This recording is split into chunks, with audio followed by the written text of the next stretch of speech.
What's going on, everyone? Welcome back to an episode of Back Here Banter. Johnny, James, Tanner. We're back. We're off Zoom. We're on Riverside. We're trying some new stuff out.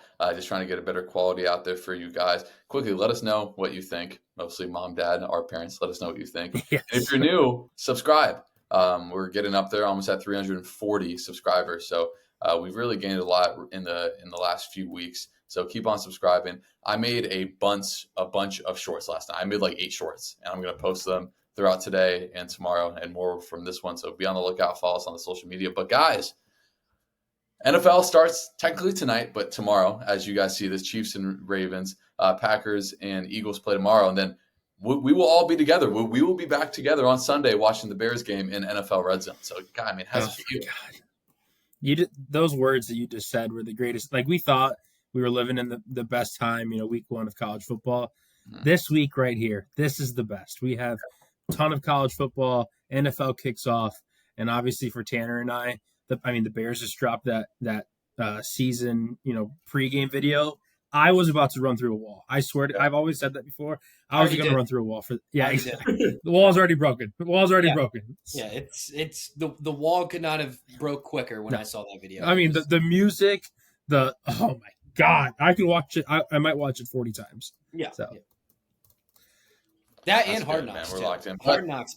I just finished up Hard Knocks. Yeah. What'd you I think? haven't watched an episode. I thought it was good. It was good. Good Hard Knocks. It was good. That's some good characters on it. It was really good. But Tanner, as Tanner pulls up the pick'em for this week, we went 7-3 last week. Look at us, boys. Come on. If it wasn't for my bias against Florida, we would have gone 8-2. We were facts. We were over 70% a year ago. So we're trying to get on that. So of course, freaking Vandy, anchor down. But I told you guys, North Texas. Yeah. I told you, North Texas. The video game doesn't lie. Yeah, well, you're not messing around. That's fine. But we're on to week 2. Not as load of a slate, but I mean, there's some sneaky games. Mississippi State goes to Arizona State. Sneaky game. But I guess we're just going right into the biggest matchup of the weekend. So let's see. We went to Tanner first last time. So James Andrew Keck, what are you thinking? Who you got? Give us your breakdown. Texas, Michigan. First of all, it's an honor to go first here. I love that. No, but anyway, the pick'em's great because we were just talking about it before. There's not a ton of great games, but I mean, they started it off with a bang. The Wolverines coming off a natty. Texas, some pick them to win the natty this season. It's going to be a great game. I look at this game and listen to a bunch of different podcasts, obviously, these past couple of days previewing this game in particular. You look at Texas and you look at that offensive line. This offensive line that Texas has been the starting offensive line for Texas for 3 seasons. There you go. 3 seasons in a row, right? Now you pair that up with one of the best defensive lines in the country with Michigan. And I look at this fight, it's going to be a dog fight in the trenches, right? We talk about it all the time. Johnny loves the trenches, loves talking about it. This is going to be a great game. I give the upper hand to Texas just because, Quinn Ewers is 45 years old. He's our age. On Sunday. I know, but he's like Crazy. Sunday conversations. You watch him doing Sunday conversations, you think he's like an NFL quarterback. Like, he just has that maturity about him. Obviously, the questions remain. It's at Michigan, so what an incredible advantage for Michigan. But I like Texas a lot. I really do. I think that offensive line is going to give Michigan fits, and I think Michigan's key to success this season is going to be that defense, clearly. And I think Texas is going to maybe make them struggle on that end. I don't think Texas is going to have a problem running the football. I really don't. And so I think Michigan might have a little bit of a fight they're used to maybe getting home and sacking the quarterback, where they might have an issue this time. So what a hell of a game at Michigan. The vibes are going to be crazy. It's a great, we saw this matchup lining up from last season, right? We knew Michigan's schedule last year wasn't good. We looked ahead, we saw, they have Texas. Like, heck yeah, we can't wait for that game. Obviously Michigan, some people aren't super high on them, but they're still the 10th team in the country. So I've got Texas here. But super excited to watch this football game. Yeah, I'm gonna go with Quinn Ewers and the Texas Longhorns. We didn't do a top 10 this past week. Texas, to me, would have been my number 2 team in the country after week 1. The only team ahead of them is Georgia in my book, but I think Texas is a better team than Georgia. I think Quinn Ewers better quarterback than Carson Beck. I know that might be a hot take, but I like Quinn better. Isaiah Bond is a stud. I don't care who Michigan has on defense. I know you can't ever question our defense, but Texas has way too much talent. They have a great head coach. Quinn Ewers, best quarterback in the country, and the Longhorns, I think are going to be winning a lot of games this year, especially this one on the road at Michigan. Best QB in the country. Yes, Quinn Ewers. He's not even the best quarterback in his conference. I don't know. Well, he's better than Carson Beck. Oh, I mean, it's not like he's in a bogus conference. Don't say that like he doesn't play in one of the top 2 conferences in the country. It's not a bad take, but at a school like Michigan, it really concerns me that they have a former walk-on starting, and this isn't Baker Mayfield former walk-on. Like, this guy is, no offense to him, he's probably gonna be selling insurance next year. Like, it's not that kind of high athlete guy. I mean, he's a strong quarterback on the defending national championships, but that shows that what Alex Orji was and what he couldn't do, and that offense was tailor made for him, and he did not go take it. And that is a huge red flag for me. Right when I saw the Fresno game, I was watching the Fresno game. I think that it's finished 30-13. Do not let that score fool you. That game was way closer than it should have been. I will say this: I think Michigan has the best defensive line in football. I think they have the best corner in the country with Will Johnson. I said that last year. I think he was the best cornerback last year. I think he's the best cornerback again this year. That's how good he is. But man, Texas rolls like 5 deep at receiver. You got Isaiah Bond, the headliner, but then after that, they got 4-star, 5-star athletes that just roll in after that. It will be interesting because if Texas can't run the ball and Michigan can get pressure with 4, then this game becomes interesting. And if Michigan on the flip side can run the ball, that's Michigan's key to the game. They got to be able to run the ball, right? I mean, you got the guy on the cover of College Football 25, Donovan Edwards, on there. Got to be able to run the ball. And if they can't, they're not going to win this game. And they can't have a slow start. They can't be 3 and out, 6 and out, 5 and out. Punt it back to Texas. Texas is too good. They'll make you pay even in the big house. So I'm going to lead Texas here. The spread is 7.5. At half is tricky. I'd still also take Texas. It's a lot of points. I wouldn't bet this game. It's too tricky. I mean, this just means Texas on a neutral field would be a 10-point favorite, almost 11-point favorite, and a 2-touchdown favorite at home. That's what it means. It's kind of crazy to think about the defending champions. But I mean, this is the longest game we're gonna break down for a good reason. I mean, talk about a helmet game. I mean, I like that point. I like what you said about the Michigan Fresno State game. That final score is nothing. I remember I was at a bar with 6 minutes left to go in that game, and it was a 1-touchdown game. Like, I mean, that game was a Michigan. I was sitting next to a Michigan fan, and he looked scared. So yeah, I mean, they got a lot coming in those Longhorns. So we'll see. Yeah. But we're all going Texas. Hopefully, it's a good game, man. I could see Texas going in there and winning by 25 plus. Yeah. Arkansas, Oklahoma State, another one. I mean, these SEC. I'm going to say this now. As an SEC program, I would not schedule games like this. If I'm Florida, if I'm Arkansas, if I'm Mississippi State, why would you go play anyone out of conference when your 8-game conference schedule is going to be so elite? I would go do what Missouri's doing and go play UMass. As much as I hate it, you aren't going to lose. Missouri's going to go 3-0 in non-con. So I will say that. Shout out to Arkansas going and playing this game. With that being said, Oklahoma State's offensive line is the average age is about 76. So I'm going to take that experience, and Arkansas may be the only team in the SEC that's worse than Florida. So I'm gonna take Oklahoma State, even though Arkansas did have 200 or 80+ yard rushers. I know it's against some FCS school, but still something to note. But I mean, Ollie Gordon's the best running back in the country, so I'm gonna side with Oklahoma State. Yeah, it's pretty easy for me to pick the Cowboys. I will say though, I still think Vanderbilt is the worst team in the SEC, no matter. Well, how bad is Virginia Tech? Virginia Tech's pretty bad, but I'm just saying Arkansas is they get the upper hand for me in the SEC. But yeah, who knows, right? Oklahoma State though is just a hell of a football team. We've talked about them a ton when we're predicting the Big 12. They're a sneaky team, so they're definitely not going to drop this one. So Yeah, I'm going to rock with Oklahoma State as well. Arkansas, I believe it was Arkansas Pine Bluff that they beat It sure 56 to was. 0 with running clock in the second half. Yes, they There you go. actually had running clock in the second half. That's how bad it was. I'm going to take Crazy. Oklahoma State, though. That offensive line's too good. Ollie Gordon, best running back in the country. Alan Bowman. Talk about a 77-year-old. Alan Bowman. Yeah. This is like his 8th year Facts. in college. Him and the Good Miami receiver. tight end. Yeah. Did you guys see Yeah. this thing? The Miami tight end, the ninth year player.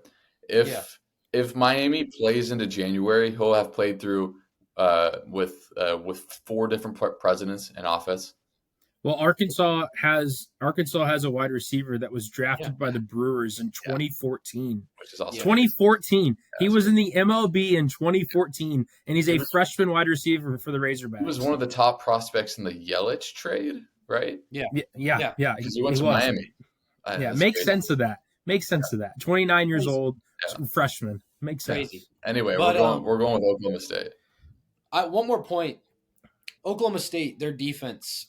Interested to see how they hold up because they were not great last year, and they have some new pieces in there this year. So I will be watching to see how Oklahoma State's defense performs in this game. That's all I wanted to say there. Fair enough. So this next game, Georgia Tech Syracuse, this is one of the games I'm most excited for. And I'm going to go out and say it now. Syracuse is going to win this game. I was on Syracuse in the preseason. I think they come out here and make a statement. I think Georgia Tech's overrated because they beat a bad Florida State team. We saw Florida State's a bad team. And they went in there and Heinz King ran around and they couldn't really throw. Kyle McCord did his thing against whatever FCS school they played again because, again, Syracuse chose the Missouri route to not play anyone in the non-conference. So they're going into – I don't think it's called the Carrier Dome anymore, but I'm still going to call it the Carrier Dome. Give me Kyle McCord in the orange here to upset Georgia Tech again. I think Georgia Tech's a little bit overrated from going to beat a bad FSU team. And I'm telling you, Syracuse is sneaky good. They got a really workable schedule in the ACC that they can make a run. We did the preview. I don't think they play any of the big 3 schools. If not, they play one of them. And they got a really workable schedule. They get them at home, an advantageous spot here. Give me Kyle McCord in the orange. Yeah, I'm pretty upset that you picked Syracuse because I'm going to hop on that train with you. Good. I think it's the coolest thing ever that they play in a dome. It took me a few years of watching them play until I realized, hey, that does not look like it's outside. So, maybe I'm a slow guy or whatever, but I like Syracuse here. I totally agree with what you said. Georgia Tech, man, they're going to be an okay football team, but that 23 next to them is simply, and rightfully so. They beat a Florida State team that was highly ranked, but after 2 weeks now, we clearly can tell that Florida State's not legit. Yeah, exactly. So I like Syracuse here. I'll hop on that train with you, Johnny. Let's do it. Yeah, I also am going to take Syracuse. Kyle McCord, obviously from Ohio State, came over to play at Syracuse in the ACC. But Aronde Gadsden, that's a name to remember. Probably the best tight end in the country, if not top 3 tight end in the country. He was hurt last year. He didn't get to play last year for Syracuse, and he is a stud. He's going to be a high draft pick in the NFL, and he's got Kyle McCord thrown to him. He's going to be dangerous in the ACC all year, and I agree with you. So is Syracuse. Georgia Tech, though, I'm still I'm not as down on them as you guys are. I just think this is a tough game for Georgia Tech. I still think Georgia Tech's going to be a very good football team throughout the rest of the season, but I'm picking the orange here. Good stuff. Pitt and Cincinnati. Another really weird non-con game, but I'm here for it. It's technically 2 power teams playing each other. With that being said, I'm not going to act like I'm an expert on the Pitt Panthers or Cincinnati this year. I do know Cincinnati has a pretty tough home field advantage, so feed me the Bearcats here. Yeah, I don't know a single thing about any one of these teams, clearly. But I have always been more gravitated towards Pitt than I have Cincinnati. So mainly because I didn't want Cincinnati in the playoffs, yada, yada, yada. So give me Pitt. You've left me in a tough spot here because I have. Don't really know much about either team. I'm going to go with Johnny here. I'm going to take the home field advantage. I'm going to take the Bearcats, Cincinnati. It's a program that even the years after the playoff, they obviously weren't an elite program, but they've been decent enough. They've been racking up 6, 7, 8, 9 wins a season since then. They've always been above average at the very least. So give me the Bearcats. There we go. And then we go to the game. This is my second favorite game of the weekend. Iowa State, Iowa. Shout out Frank Kania. our guy over at Iowa. But shout out Frank. Look, I mean, this is a really interesting game. Iowa State has the first time play caller, and the Iowa defensive coordinator is maybe the best coordinator in all of college football for any position, for any offense/defense. That includes Chip Kelly and all the big time coordinators like that. That's how good the Iowa defensive coordinator is. With that being said, can Iowa score more than 18 points against a power team? Doing it against Illinois State, where I'm currently located. Sorry, Lauren. Does not count, especially when they had 6 points in the first half. Iowa State, they have the quarterback edge. They have the running back edge. You could argue they have the skill possession edge on the outside, but obviously Iowa has the better defense. This is tough. This is basically a pick'em game for a reason. I'm going to lean Iowa, but barely. I mean, by like a hair. The home field really does. If this game was in Ames, I'd pick Iowa State. But I'm afraid to pick Iowa because their offense is so lethargic. It makes you not want to watch football. So I'm going to lean Iowa here. But again, my zero confidence pick last week was a USC LSU game. Very similar here. I got no feel in that pick, but I'm going to lean Iowa. Yeah, my boss actually went to Iowa, big Hawkeye fan, and when I told him that I picked Iowa to finish second in the Big Ten, he asked me what I was sipping on. So maybe my prediction for the Hawkeyes is a little strong, but I'm going to continue to ride with them. I love Iowa. I don't love Iowa. I actually don't love them entirely, but I like their football team. Their defense is so much fun to watch. Their offense is god awful to watch, but it's got to click. It's got to click at some point, and I hope it's this week. This game at home for Iowa, I like Iowa here. I'm going to continue to ride with them. It is a pick'em game, but you look at the percentages, like 92% in favor of Iowa is kind of crazy. To think this is kind of like a coin flip game, but I'm gonna rock with the Hawkeyes, make Tanner's decision a little bit easier. Yeah, I'm also gonna pick Iowa. You can talk about how bad their offense is all you want. This Iowa defense playing at home at Kinnick Stadium isn't gonna lose to Iowa State ever. So first and foremost, like that's why Iowa's gonna win. Secondly, they have a new offensive coordinator.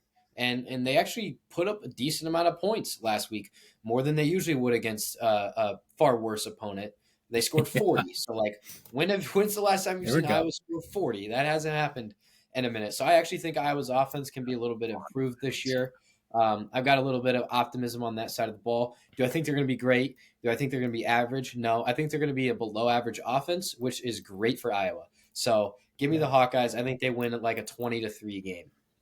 Yeah, it can't be worse than they were last year. But here we go, big game, Kansas, Illinois. I'll make it a quick pick here. Give me Kansas. I think Jane Daniels is starting to become underrated just because there's a lot of really good quarterbacks. I still think he's that good. And James, you're a semi-Illinois fan. The Fighting Illini don't have the big home field advantage here for football. No. So I'm gonna roll with Kansas here. Yeah, far from the home field advantage. I can't say I've been to an Illini football game, but I've seen videos of big games, and they don't really pack it out. So, watching Kansas last week, sure, I didn't even know Lindenwood had a football team, but Kansas took it to them. So I do like Kansas. Especially in this game. It's not really a road environment, like Johnny said, and the Fighting Illini. Although I don't think they're one of the worst teams in the Big Ten, I don't think they're very strong this year. So I like Kansas. Yeah, I'm going to go ahead and pick Kansas. James, I've actually been to a football game at Illinois, and it is not a great environment. I can confirm. No. Yeah. Although I did go there to watch Purdue play Illinois. This would have been like 2010, 2012 maybe. And Purdue lost, but I saw a kickoff get botched by Illinois was kicking off. And he kicked it so badly that it went off the helmet of the first guy in front of the kicker from Purdue, and Illinois recovered it. So I saw that happen at Memorial Stadium. But yeah, I'm going to pick Kansas. That's incredible. There we go. Big game here. We've talked about it in the preseason when Tanner picked NC State to win the ACC. I'm going to say every single time there's one of these non-conference games in the state of North Carolina or whatever state the home team is and is played at in Charlotte, not at North Carolina's home campus. So I guess when they go play Tennessee, they'll go play at Nissan Stadium where the Titans play, which is again the dumbest thing that anyone can do. Regardless, NC State looked not good last week in their game. Tennessee, I'm just gonna call him Nico because I'm not gonna try to say his last name. Emiliava, close. He didn't play in the second half because he threw for 300 yards and three touchdowns against Chattanooga. Chattanooga is a powerhouse of a football team, I'll tell you that. So I'm going to roll with Tennessee here. I think Tennessee could really make some noise in the SEC and could backdoor their way into the playoff. I'm high on Tennessee, so give me Tennessee here. Yeah, I predicted Tennessee to make the playoff. I think they're going to be a very good football team this season, and I think it continues here. They were very impressive last week. Again, those week 1 games for most of the time, it's the Kansas versus Lindenwood, it's the Tennessee versus Chattanooga, Arkansas versus Pine Bluff. But at the same time, they took care of business. In some of those games, Oregon, Idaho should have been the same way, but they weren't. So it speaks volume to some of these teams that were able to go out there and blow someone out. So I love Tennessee here, especially moving forward as well. I mean, thank you guys. I get to pick NC State in peace now. I'm rocking with the Wolfpack here. They've had 10 days. It'll be 10 days to sit on a rather frustrating performance. They didn't look very good in their first game. I'm still not too worried about it. I think NC State has enough talent. They have a good enough coach. I think they have enough pieces this year to be a good enough team to beat a team like Tennessee.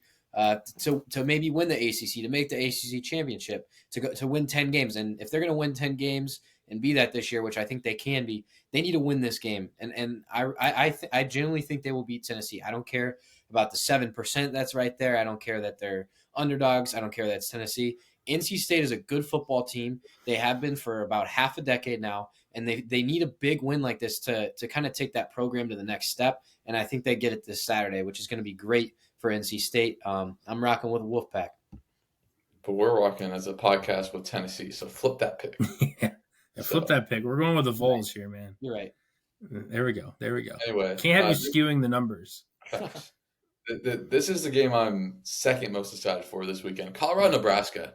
I mean, we weren't alive when this was a big game, but a helmet game. These teams played a lot in the 90s. You know, Colorado won a national championship during that time. They used to be a really good program. Shedeur Sanders, I think, is going to get hit more than any quarterback this year again. But I will say him and Travis Hunter might be the best 1-2 punch at anyone in the country. They're that good. With that being said, I'm all in on year 2 in Matt Rule. He's done it at Baylor. He's done it at freaking Temple. If you can do it at Temple, you can do it at Nebraska. So I think Dylan Raiola does enough, and playing in front of that Nebraska crowd against Colorado in a night game, that's a real thing. And I think that crowd, they have the most consecutive sellouts out of any team ever. So give me Nebraska to beat Colorado. I think the spread's at 7.5. It might be higher than that now. But anyway, I would take Colorado to cover, but Nebraska to win because I do think Travis Hunter and Shedeur can will you into a game. But give me that Nebraska defense. This could be the best defense Colorado sees all year. That's how good it is. So give me Nebraska to win, but Colorado to cover. Yeah, I like that. I'm torn on this game because it's no secret, starting from last year, I'm not a big Colorado fan. I don't like the theatrics behind college football. I don't like the theatrics behind football. That's why Tanner and I got so upset when Taylor Swift was on every TV. I just want to play. I just want to watch the game of football being played. But at the same time, you have to admire the game that Colorado plays offensively. Travis Hunter last week was special. He's always been special since he was in high school. But he is arguably a non-quarterback, the best player in the country. He is incredible to watch. My concern for him and for Colorado, especially in this game and moving forward, is I think he played in like 98% of the snaps last week. And that's just, maybe he's just superhuman, but he's got to get some rest. I really am worried about that. Just, okay, the offense, say they went 4 and out. Well, he's right back on the field playing defense. And I know he's plenty athletic to do it. And I'm sure he can actually do it. But when you play these tougher opponents, maybe, and Nebraska's going to be a tough opponent, that's going to maybe wear on you a little bit more. But I'm going to ride with the Buffaloes. I don't love the pick. And I don't care where Tanner goes either way. I think it's a flip 'em for me. But I like the Buffaloes here because Shedeur and Travis Hunter last week were special to watch. They were very fun. Maybe it was just because it was one of the first games I've watched of the year. But that kind of watching, that game of college football was amazing to watch. And I really am excited to watch the Colorado offense against this Nebraska defense. But I'm going to ride with the Buffs. Yeah, for me, this is tough to pick. This is fraud number 1 and fraud number 2 in my book. I think these are the two most fraudulent teams in the country this year. I don't think either of these teams are going to make a bowl, to be honest with you. Nebraska is always supposed to be good every year, and they just aren't. So their schedule is so bad this year, they better make a bowl, though. They're going to make a bowl. They probably will make a bowl this year, but I'm not buying that hype.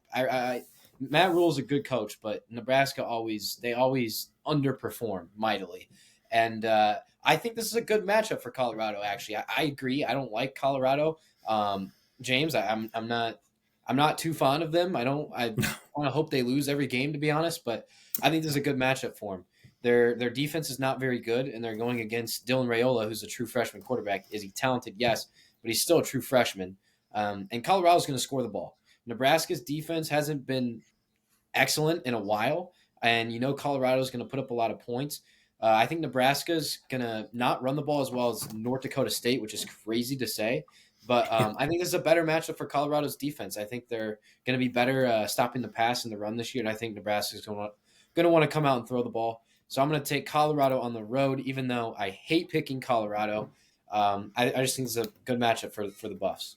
If Colorado beats Nebraska, that's a game I'd be surprised in because Colorado's defense is so bad.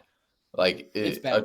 They are bad, but the second half they looked more competent. I would hope so. It's FCS, but I don't care if it's North Dakota State. Well, I understand, but I just bought in on Deion last year and it burned me, so I'm staying far away this year. So fair enough. How about the Mike Leach Bowl right here? Texas Tech, Washington State. With that being said, the Pacific Northwest is no place for a Texas boy, so I'm going with Washington State. Wow, that's not where I thought you were going to go with that.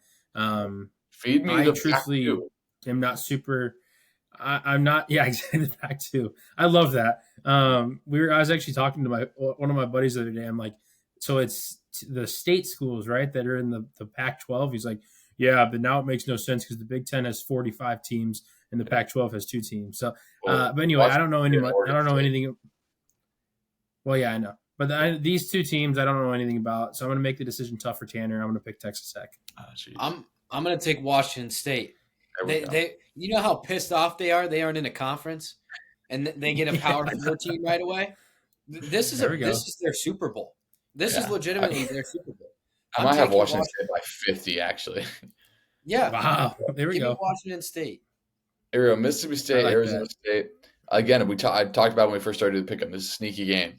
I'm not going to act like I'm some expert on Arizona State, but I will say I do think there's a significant gap even between the bottom of the SEC and the middle part of the Big 12. So I'm going to go with the Bulldogs, Mississippi State, to go into Tempe and get a huge win for Mississippi State. Look, Mississippi State is a team that needs all these wins possible to maybe get into a bowl, right? They get Florida at home. Outside of that, their schedule is pretty brutal. So I'm going to go with Mississippi State here. Again, not completely confident in that pick, but I do think, like I said, I think there's even a gap between the bottom 4 teams in the SEC and the mid part of the Big 12. Yeah, you're going to be hard-pressed to find me pick an SEC team, or you're going to have to be hard for you to find me pick a Big 12 team over an SEC team, especially one Mississippi State that's not a bad football team at all. So I do like the Bulldogs here. Again, that conference, it is what it is. Nobody really cares about it, but that conference matters. The difference in talent, the difference in just guys that they have on the field. Mississippi State still fields an SEC roster. So I like the Bulldogs here against the Sun Devils for sure. You guys are going to pick the Bulldogs. I'm going to pick the Sun Devils. I was in the Tempe area this March. I drove past their stadium a couple times, and it is such a neat stadium. I think it's so cool. And just for that reason, I'm going to pick the Sun Devils because Mississippi State's already off the board. So I can go ahead and pick the Sun Devils now. So there's our picks for this week. There should be a final score at the bottom. There is not. I'm looking for one. I don't know. All right, then let's just run it. There's our picks for this week. 100% correct or your money back. You're already starting 7-3. I like us doing that again. But quickly, we're going to go over this is our last divisional breakdown before the NFL season. We're going to go over our team's divisions. And let's start with the NFC South. We're just going to go through. We're going to give you our order 1 through 4. I'll go first for the NFC South. I'm going to start at the bottom because this might be polarizing. I know, James, you're really high on this team last year. I think the Saints are going to be the worst team in the NFC South. I think Derek Carr has the worst contract, second worst contract in all of college football, right? Or college football, and and all of pro football right now. Sorry, my sister is calling me. I text her real quick. But that Derek Carr contract has aged terribly. What do they have? Michael Thomas freaks out when he gets a fracture on his pinky toenail. Let me text my sister. Sorry. No, you're good, man. And I just don't like their defense. Cam Jordan is 1,000,000 years old, and you go to the offense, they don't have a difference maker wide receiver. So I think the Saints finish last in this division because, again, I mean, you win with quarterback. And Derek Carr has been a below-average quarterback ever since he's joined New Orleans, and now they signed him to that massive extension, and he just has not lived up to it. I got the Panthers at number 3. I think the Panthers make a step. They got Dave Canales from Tampa. Look, I wasn't a huge fan of Dave Canales as the Tampa offense coordinator. Tampa couldn't run the ball to save their life. If their life depended on it, they could not run the ball. A lot of that had to do with the formations that Canales would run, honestly. And he got bailed out by Mike Evans being a top 5 receiver in the NFL last year and Baker Mayfield having a resurgence. So with that being said, I do think the Panthers win 6 to 7 games this year and show leaps because I'm a fan of Bryce Young. I do think he can't be as bad as they were last year. They get Xavier Legette in the back end of the first round. I like his game out of South Carolina, and I think he's the funniest player. Him and Keon Coleman. He's got to be so funny. He's so I would funny. listen to a Keon Coleman and Xavier Legette podcast every week. Number 2, I have the Atlanta Falcons. Look, I'll never get them drafting Michael Penix. I understand they're trying to do like the Jordan Love, Aaron Rodgers, Brett Favre thing. You do that when that player on the roster has played for that franchise before. You don't go give Kirk Cousins over $100 million fully guaranteed to come be your quarterback and then spend your first round pick when you have so many holes defensively on a quarterback. You just don't do it like that. And Michael Penix is from Tampa. He's from my area. I'm a huge fan of Michael Penix. But he's already like 25 years old, and he's not going to play for the next 3 years. I get you want insurance if Kirk Cousins goes down. Kirk Cousins has been hurt one time in his career. And instead of going out and getting Dallas Turner, who would have significantly helped you this year, you go get the corpse of Matthew Judon. And then you would extend him. So not only that, your two of your 5 highest paid players are aging veterans coming off major injuries. So I think the Atlanta Falcons general manager is just in over his head right now. They got Raheem Morris as a coach. I'm a fan of him. He coached the Bucs for a little bit. I'm a fan of him. But look, I think the Falcons could backdoor their way into the wild card with 8-9 wins. But I didn't pick the Bucs to win the division this year. I picked them to win 7 games. And somehow last year was the year to get them. The Bucs were not a good football team last year. They turned it on late against a really easy part of their schedule, and they got hot and won a playoff game. And honestly, they were a play or 2 away from going to the NFC Championship. They were in that Detroit game, and frankly, probably should have won that game. You got year two with Baker. You got Liam Cohen coming in as the offense coordinator. I'm a huge fan of him because he has been in doing whatever he can to run the ball. The Bucs didn't run the ball worth anything last year. You got Bucky Irving coming in, 5th round pick out of Oregon. The dude's a stud. The Bucs ran the ball for right around 5-6 yards of play in the preseason. It's preseason. You can say whatever you want. Jaden McMillan, he's going to be the Bucs slot wide receiver this year, or number 3 wide receiver outside of Mike Evans because Godwin's going to be in the slot. So he's going to be on the other side of Mike Evans. He is going to do work this year. You said you picked Ezekiel Elliott, James. I picked Jaden McMillan every single one of my leagues because I think he's going to go in and do work. The Bucs defense has the potential to be a top 5. Don't give me that face. He's better than Zeke, the corpse of Zeke. Wide receiver 3 compared to RB1. Come on, man. Come on. Okay, buddy. Anyway, Zeke's got to be better. I'm not saying he was. I'm saying I'm comparing it to you taking him late. I got you. Your picks. I got you. The Bucs defense has the potential to be a top 5 unit. You got Vita Vea, who's I think the best interior defensive lineman in the game right now with Aaron Donald going out. You got Chris Jones with the Chiefs is up there too. But just the size and athleticism of Vea Vita Vea. I don't know if you guys watched the Receiver documentary on Netflix. Amon-Ra St. Brown, who got open on everyone, basically said he couldn't get off of Jamel Dean in the playoff game. Jamel Dean was clamping him up. He's back. He's corner one now. Antoine Winfield was the best player, like top 5 player in football last year. He got paid like it. He was the highest paid defensive back ever before Surtain signed his deal yesterday. So optimism might kill me on this, but I'm going to be a homer. I'm going to pick the Bucs to win this division. I just think year 2 with Baker, I think they upgraded at the offensive coordinator spot. I think Mike Evans doesn't have to worry about that contract. He's going to play free. And I think Chris Godwin is going to have a major, major bounce back year. Watch out for Chris Godwin, maybe having 1,300 yards, 8 to 10 touchdowns, and then that defense just picking up where they left off last year, led by Vita Vea, Levante David, and Antoine Winfield Jr. Yeah, no, I like that. And I'm not going to disagree with your bottom 2 teams. I was big on the Saints last season, but boy, I was wrong. And so, yeah, I have the Saints finishing last in this division, especially because there's no way the Panthers can continually be this bad. Like, trust me, we know as Bears fans that we've been struggling for years and years and years and years, but it eventually comes back to like, okay, maybe we get a year like 2018, right? And then the Bears were okay. So the Panthers are going to I think they're going to have an okay season. I don't think they're going to have anything amazing. I think they're going to have a better season than the Saints. For me, I get a little bit of change in your order, Johnny.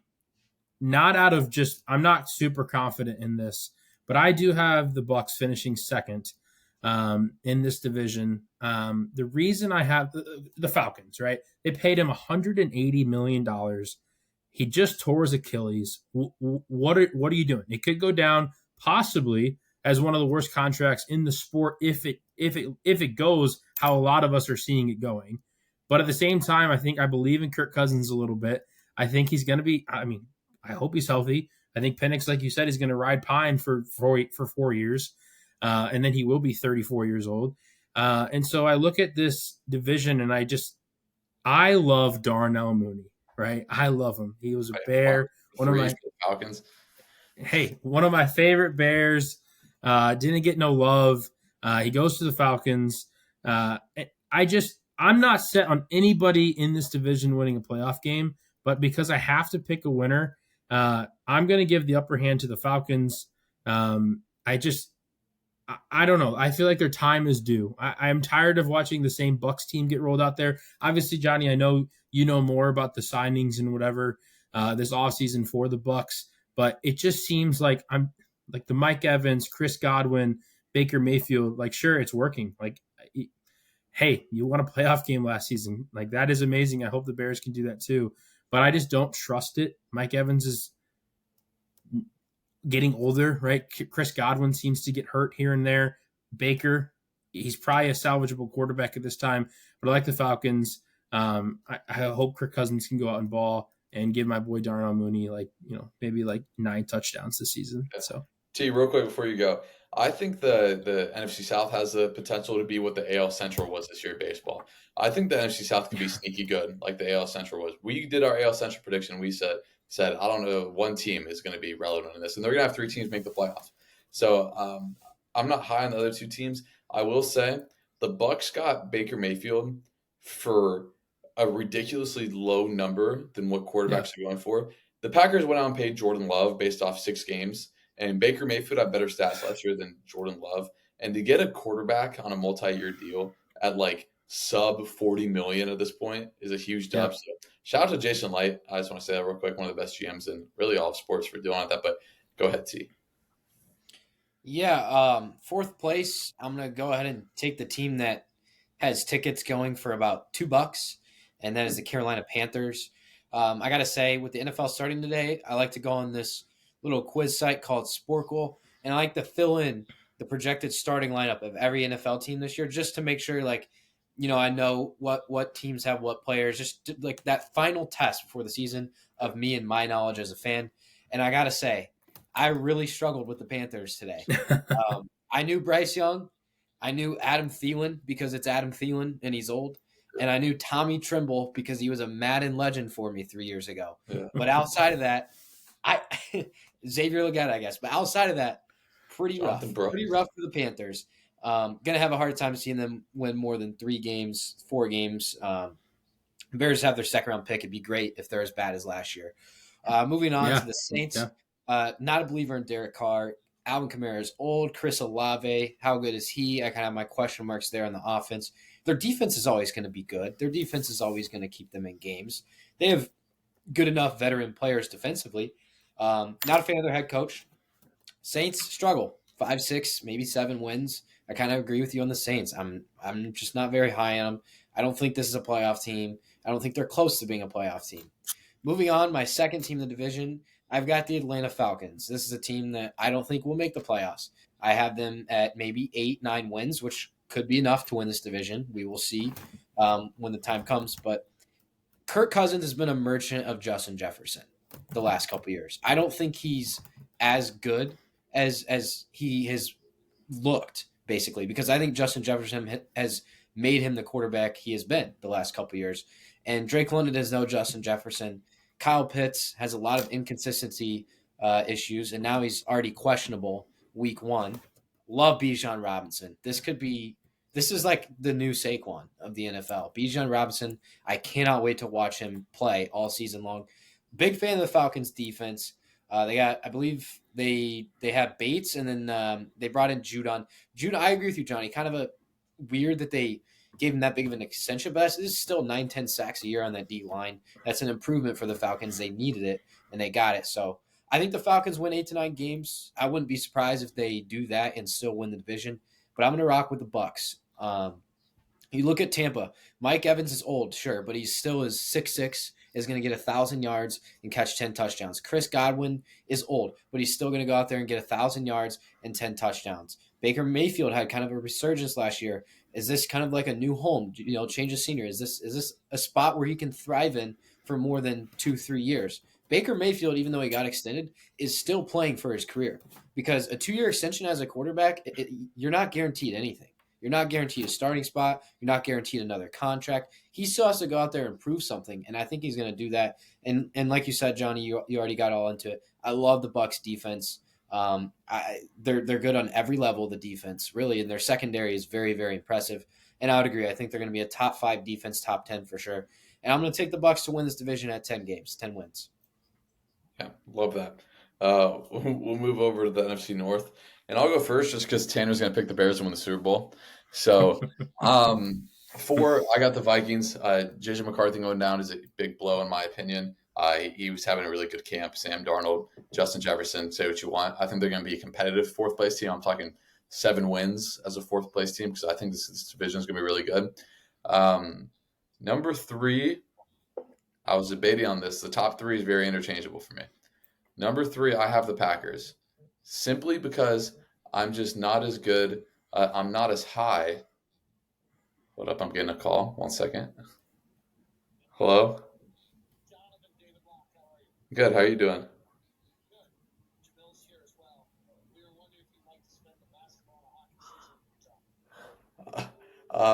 I would absolutely love that.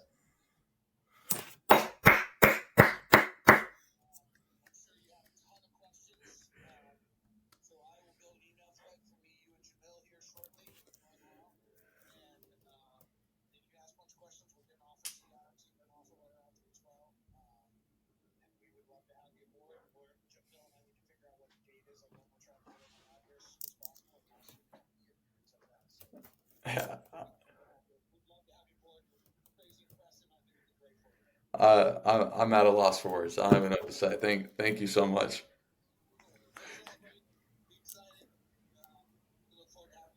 Yes, sir. Thank you so much. Yes, I'm going to be sir. working with the Utah Jazz in the Yes, winter. I guess sir. I'll Yes, break the news sir. on Backyard Yes, Banter. sir. Live on Uh, Backyard Banter. How fitting is that? How fitting yeah, is that? that's kind of insane. I have to go. Um, anyway, Packers finished 3rd, Bears 2nd, Lions 1st. um, I don't really know what to do. I need to call my mom. Mom, you're going to be watching this happened live. Yes, sir, Johnny. Congrats, man. Let's Thank go. you. I don't. Hey, the This is Utah Jazz just got a stud. Yes, sir. I'm at a loss for words. I don't really know. This is Riverside. I'm doing this. Just end it and we'll see. Just Real leave quick, and Bears we'll win the see. division. That's all I got to Yeah, say. there you go. Yeah, Stay your that's division fine. real quick. Yeah, the Bears got it. Who cares about the rest? Bears got it. Anyway, maybe we'll edit this out. Maybe we'll leave it in. I don't know. But if you guys are watching, thank you guys so much for watching to the end, and we'll see you guys next time.